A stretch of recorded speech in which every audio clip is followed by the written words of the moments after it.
This game is spooky, and I'm a little confused. The ending was a bit of a head scratcher for me, but I did have a pretty good time getting there. Welcome to completion 109 of the Potato Backlog Project. Make sure you stick around to the end of the video for the F.E.A.T. First Encounter Assault Tater Raider, and let's talk about F.E.A.R 2 Project Origin.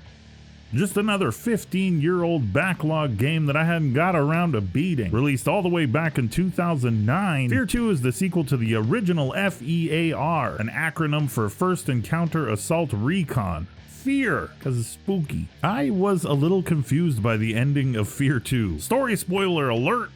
I don't do it often, but I want to talk about it this time. I think my character might have psychically impregnated the ghost of a long-dead, very powerful telepathic psychic that spent the game testing if I was the most worthy one of my squad to be her mate. You know, that old story. After playing through the game, it's just not what I was expecting at the end. I thought maybe a battle of wills. I thought maybe I would be turned into what she was. I really had no idea. I was just out there trying to survive. I did a little research after my playthrough to see what I missed story-wise from the first game, to see if maybe it would tie everything together. The second game kind of picks up where the first game ends. A giant bomb goes off near the end of the first mission, and that was the ending of the first game. But you're part of a different squad here with different orders, and you're on a different path. Things get wacky and weird right away as you start seeing things. And you spend a good chunk of the game wondering what's real and what's inside your character's head. I enjoyed the spooky stuff. There weren't a ton of jump scares, but they were there. The game is also fairly gory and contains a lot of frightening scenes, so parents, you'll have to play this one after the kiddies go to bed. The gunplay and game mechanics were much better than I was expecting going in. When you put in a 15-year-old FPS, you're always kind of rolling the dice on what kind of experience you're gonna get. Everything here was really solid. Good weapon choice, good movement. There is a slow down time mechanic that you will need to use the further into the game that you get, or you're gonna be torn to shreds by the bad guys. This is meant to simulate superhuman reflexes or something. The game tries to justify it as something like that, but it's basically the Matrix bullet time. There is a sort of built-in cover system the game implements. Enemies and yourself can use environmental objects you find to create cover and barricades as you see fit. It was cool to see the enemies doing this, and they were pretty smart about it for the most part. I didn't find it overly useful in my playthrough though. After a short while, I kind of forgot about it. I found going in and out of bullet time to be a much more effective strategy, especially in the more intense battles with stronger enemies, and especially when you find the sniper rifle. Bullet time sniper, OP.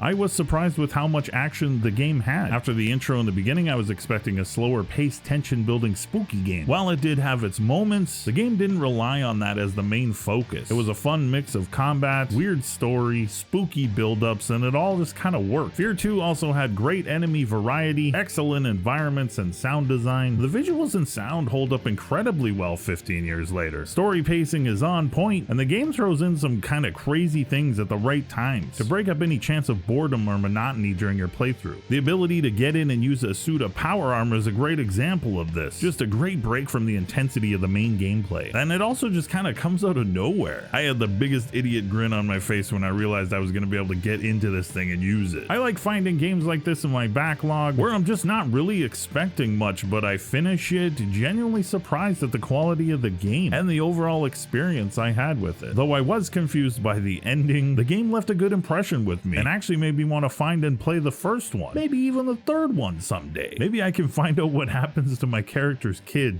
or something. I don't know, it was all kind of weird supernatural nightmare fuel in the end anyways. I don't know. 4 happy potato faces out of 5. This game even had a multiplayer component back in the day. There are collectibles to find, and the gunplay warrants another playthrough on a harder difficulty if you're into that kind of thing, for the people that just love that extra challenge. But with that, the Backlog Project rolls on. Thank you so much for watching. Be kind to yourselves and others that deserve it. We're on to the next one. Maybe spooky, maybe not. I don't know. Spooky games give me nightmares, bro. He evil. He evil. She evil.